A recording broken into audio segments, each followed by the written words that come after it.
Hello everybody and welcome back to Kerbal Space Program, where last episode we put on the Harmony module, well, last mission I should say. We put on the Harmony module, we also moved around these PMAs, and we moved the P6 module out over to here. Now, next up is going to be the Columbus European Lab, which goes in the starboard slot of the Harmony module, the starboard port. So that ends up being this docking port right here. This is where our Columbus lab is going to go. Now, is that going to be a mobile processing lab? I don't know. This is very, I think, correct in terms of choosing the module for the Destiny lab. But I'm not so sure about the Columbus lab. The Columbus lab is about half the length. So for now, let's hop on back to the Space Center, and we're going to need to design this module. So we're going to just grab our latest version of the shuttle, whatever that happens to be. That'll be one of our later launches. We don't want that original version of the shuttle, of course, or the, beta version of the shuttle. That thing was even more jank somehow. It was impressively jank. So we're going to hop into the VAB here. And all we need to do is get the lab designed. So, does anything end up connecting to the lab?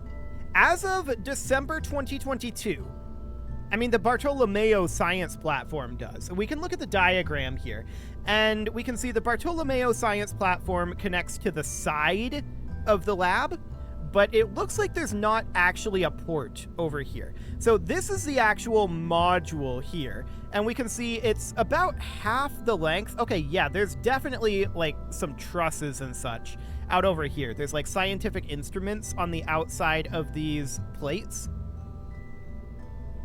Okay, and this looks like it could be a docking port, but if it is a docking port, this is unused.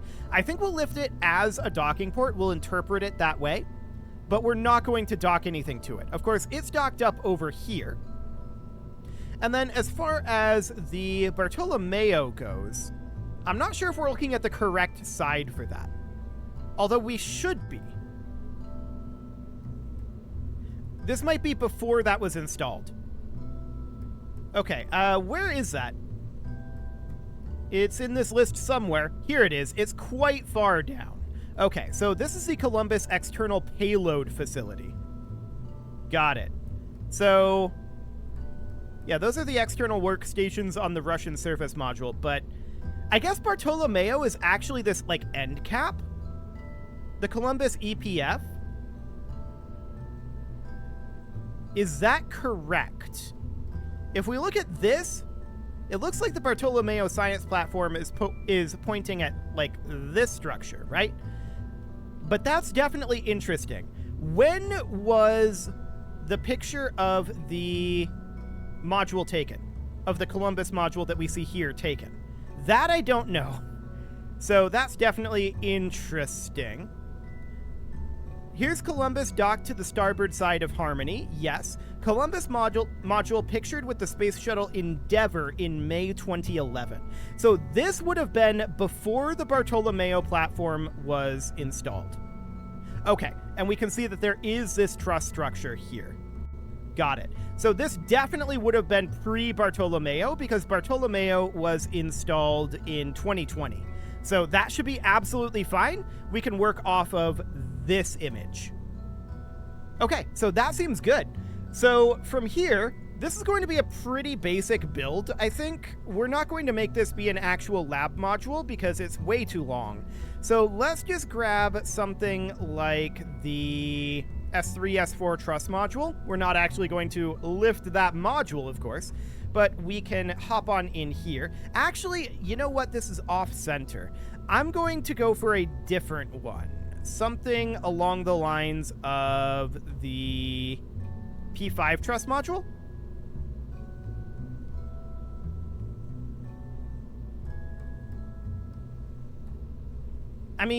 This should do. And we could just have it attached to the robotic arm. That's probably okay. So we can ditch these modular girder segments.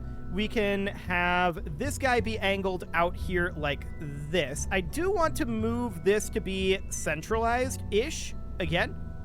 There we go. And where is our grab arm? It's in the cockpit? Okay, that'll be absolutely fine.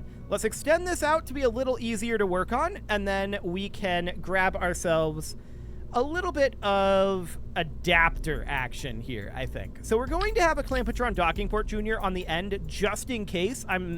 But I don't think we'll ever utilize it, to be clear. So let's do adapter.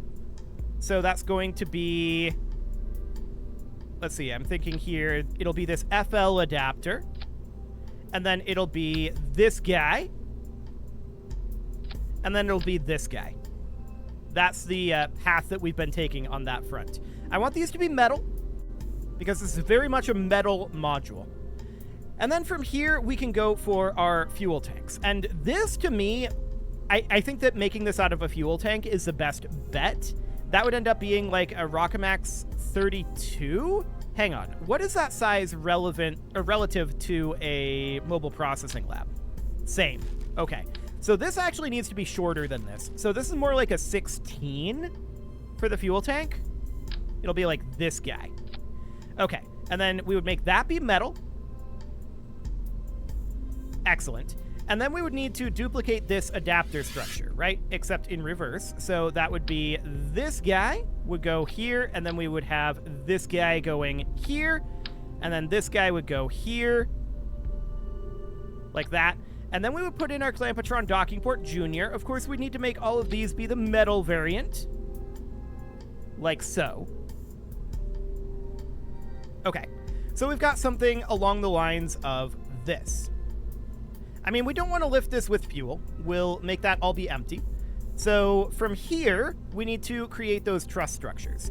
So what'll that end up looking like? Well, we have a couple of options for that. I'm leaning towards like a structural panel that ends up being about here. We would need to rotate that. That rotation doesn't feel exactly right. Let's actually think about attaching it here instead.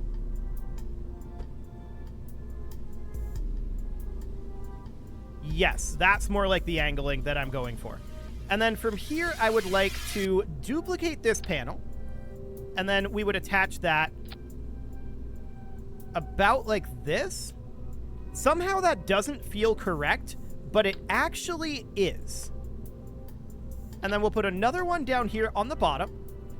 And then we can just snap that into place and snap that into place. Perfect. So this docking port is going to be pretty inaccessible, right? No doubt about that. Now, looking at those truss modules, they definitely have some like internal trusses going on. What I'm going to do here is I'm simply going to have a strut for each of these. And I'm actually going to delete this one. We'll only work on the one and then we'll duplicate it. And then we're going to have a strut that connects from here to here. And then a strut that connects from here to here, like that. And then a strut that connects from here to here, like that. Then we duplicate this guy and we position it there. That is approximately correct on the struts. And then we snap that into position. Okay, so something along the lines of that.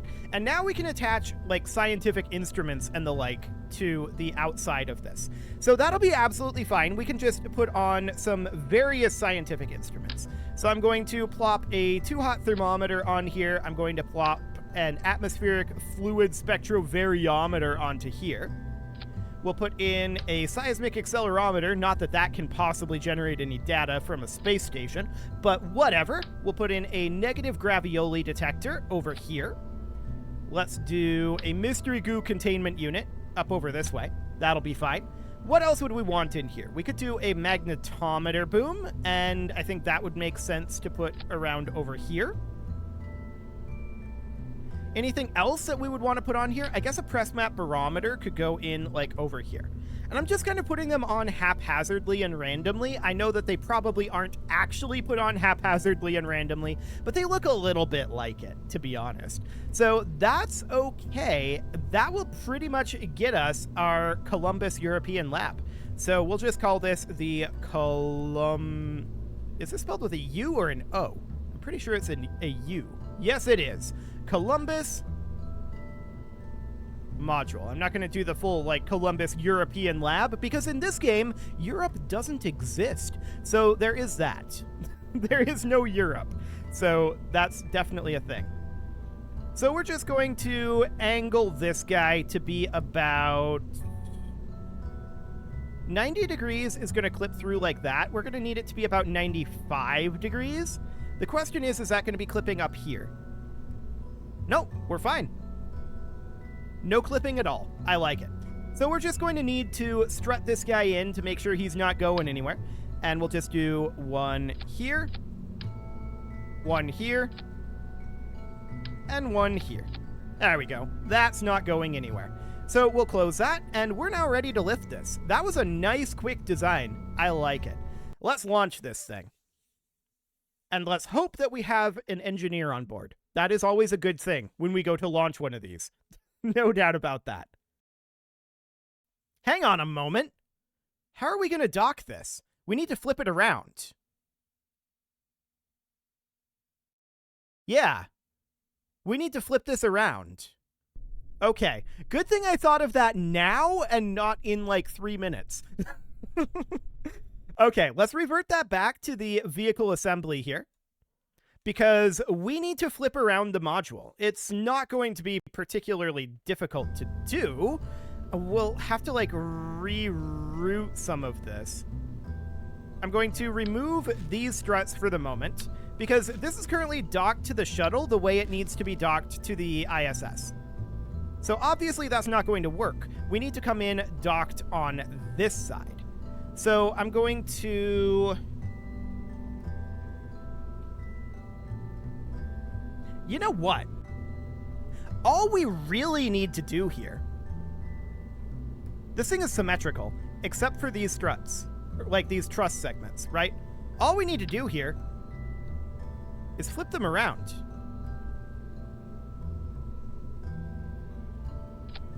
Like this. And like this. Snap them into place.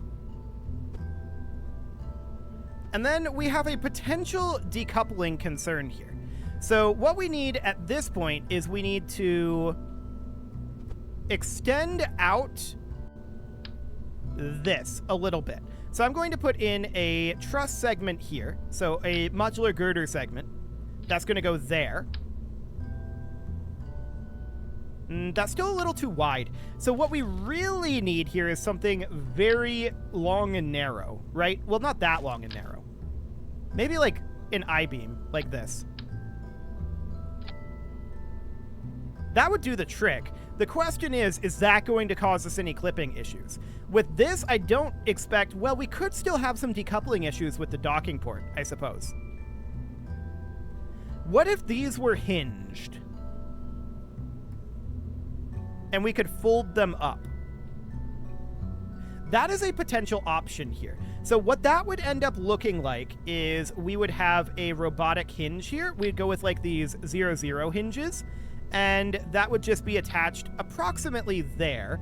And then that would be rotated over 90 degrees. We would duplicate it and put one here as well. Then this guy would get attached to be here, right? But we'd want it to be edge on, which it doesn't really want to go edge on, but we can do it.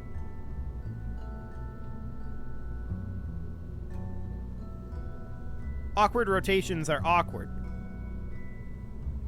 but it can be done. So it would end up being like that. We'll need to reposition it, but that's fine.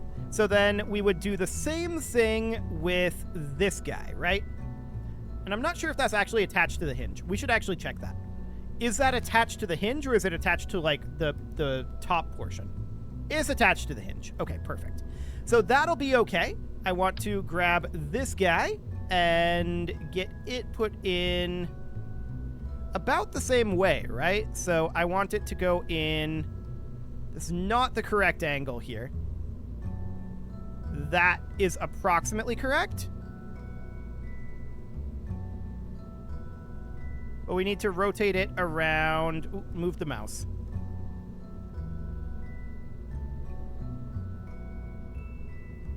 This way. Okay.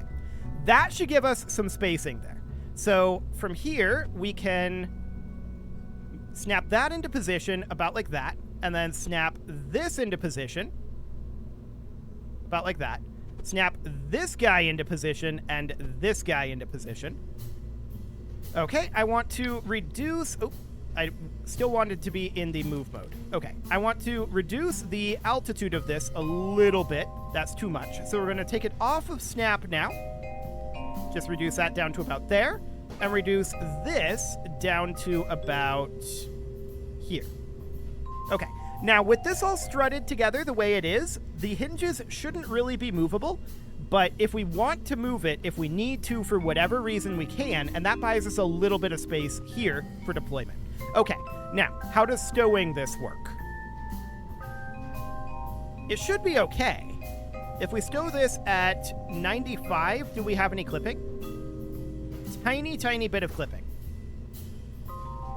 What about 96? Does it clip out on this side? It does not. Looks like we need to be at 97. No clipping here. And no clipping here. I like it. Okay, so now, how are we going to position this? Well, we could simply strut it from here, as well as strutting this. So 1, 2, and 3. I'm going to do a fourth one here. Hopefully that holds it solid. I'm a little bit concerned because we're not really strutted with the primary mass here, but it's hopefully going to end up being okay. So we'll just close that and let's actually launch this now that it's set up correctly. Now that it's set up for us to actually connect in. One question that I have is, what way do those truss segments end up going? We're probably not going to actually get this thing to the ISS this episode at this point, so it probably doesn't matter. But those truss segments appear to run vertically. Okay, so that's good to know. If they run vertically, then that, of course, means that we do not need... And we should definitely get our launch setup going. So let's get this set in here. 200 kilometers. There we go. And launch into plane of target. That'll be in about 32 minutes. Okay, go ahead and do it. So as I was saying, what that ends up meaning is that we're going to have to orient this a particular way, right? And that's not a problem. It just means we're going to have to orient it roughly vertically. So what I mean by vertically is, you know how there's the gap that the docking port fits between? Yeah, that gap there, the parallel lines that make up that gap need to be running horizontally relative to the station's zenith nadir vector. That's what that means. It's kind of complicated, but that is definitely what it means. We're doing quite a roll to azimuth here, although we'd expect that. That is fully expected. It looks like we're actually going to be going tank up this time, which is good. That is phenomenal. Absolutely ideal. And let's get this thing launched. We should probably keep an eye on the thrust to weight. I don't want to accidentally miss the staging on that the way we did previously. No, we're not going tank up. We're going tank down. Okay, that's exciting.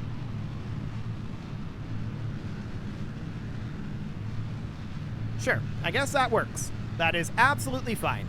We've got about 49, 48 seconds left on the SRBs. We need to stage those at 2 to 3 seconds is preferable.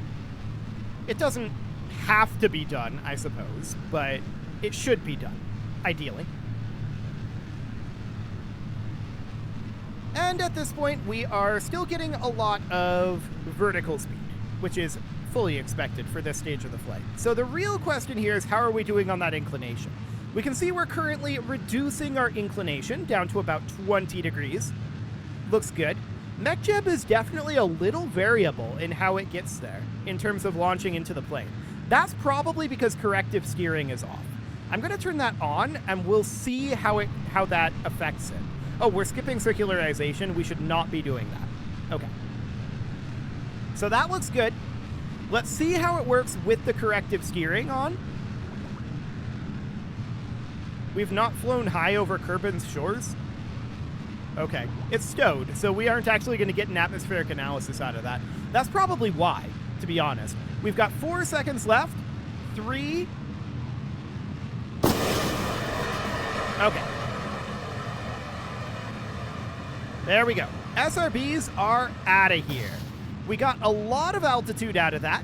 Specifically, we are about to hit the apoapsis height here. The target apoapsis height for getting into space. There we go. We should also probably turn our gimbal limit down to that 33 marker here to stop having it move quite so much. There we go. Excellent. And keep in mind, it looks like we're going more up than we are. At this point, we're going almost purely horizontally because of our thrust offset. So that's absolutely fine. I'm wondering how we're doing on the staging with that corrective steering on. I mean, that's 1 degree right now. We'll see how it ends up, though. We're just targeting 200 kilometers here, and that'll be absolutely fine. We do have Bill, who is an engineer. That is convenient. It is awkward, although possible, to get to the station without an engineer. It is very, very awkward. So we're flying high over Kerbin's shores still. We should be hitting space very, very soon. And we're getting entirely horizontal speed at this point. You can see our vertical speed is actually decreasing, getting eaten up by gravity. That is absolutely fine. But that horizontal speed is skyrocketing, significantly faster than the vertical speed is going down. So that is absolutely what we're angling for here. That is an indicator that our thrust to weight is high enough, which of course it is. We've launched this thing dozens of times at this point. Phenomenal. So we are now in space and continuing to accelerate. How are we doing with that corrective steering? Still about 1 degree off on the ascending-descending node. Okay, that is noted. I'm wondering if the corrective steering is going to make any difference in the circularization burn.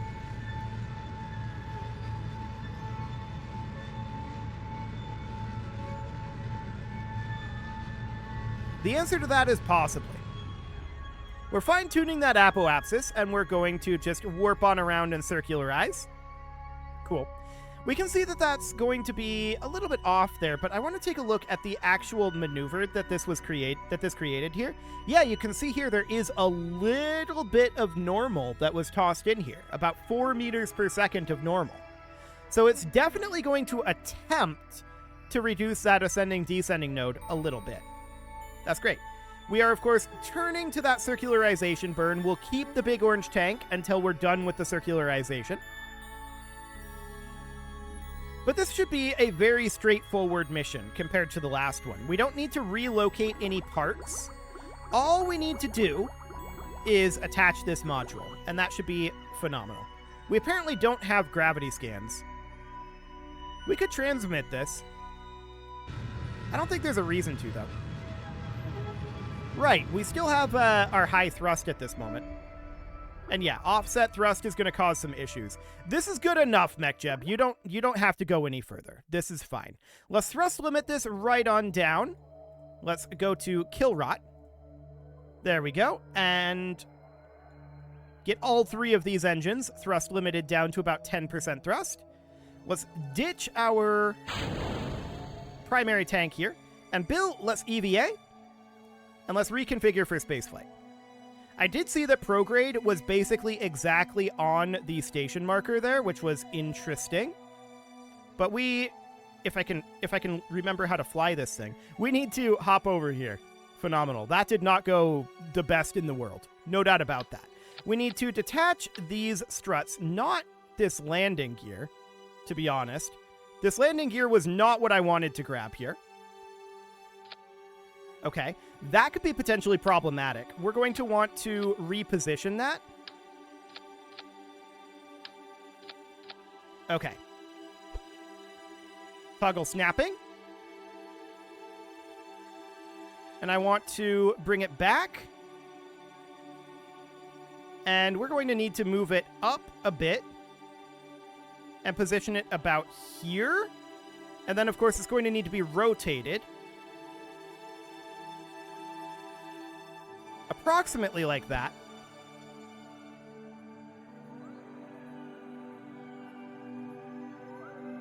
Okay. Just going to snap that one back as well. It's not snapping to the same point, it feels like. So I'm just going to put it about there. And maybe a little wider out. That should be, in theory, fine. Okay. Hopefully that doesn't cause us any major issues later on. But having those be a little wider is not a terrible thing. Let's go ahead and set our hinge to the correct angle. And yeah, this is drifted a little bit. That's actually the retrograde node. Noted. Okay, so now, of course, we need to strut this back together. So let's go into place mode. We're going to grab this guy. We're going to grab this guy. We're going to grab this guy. And that can go internal. That's fine. Sure, that'll do. And then I'm going to grab this strut. Fantastic. And that worked fine. Okay. So that is us completely done with our reconfiguring for spaceflight. Apparently I still don't know how to fly. That's okay. Back you come, Bill. Perfect. Just grab on and hop in. Okay. Now the question is, what would a rendezvous to the station look like? I want to make sure that is the target. And we are currently at 0.9. Okay, yeah, MechJeb has done better without the corrective steering before. So I'm just checking this timing. It looks like it's going to be in orbit, at least. At least one orbit. Come here, button.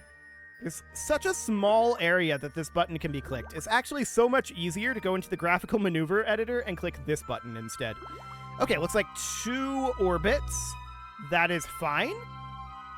And the rendezvous will end up being around here. Okay. We'll just move this timing a little bit here. Looks good. Something like that. 17 kilometers, that can definitely be dialed in a little bit.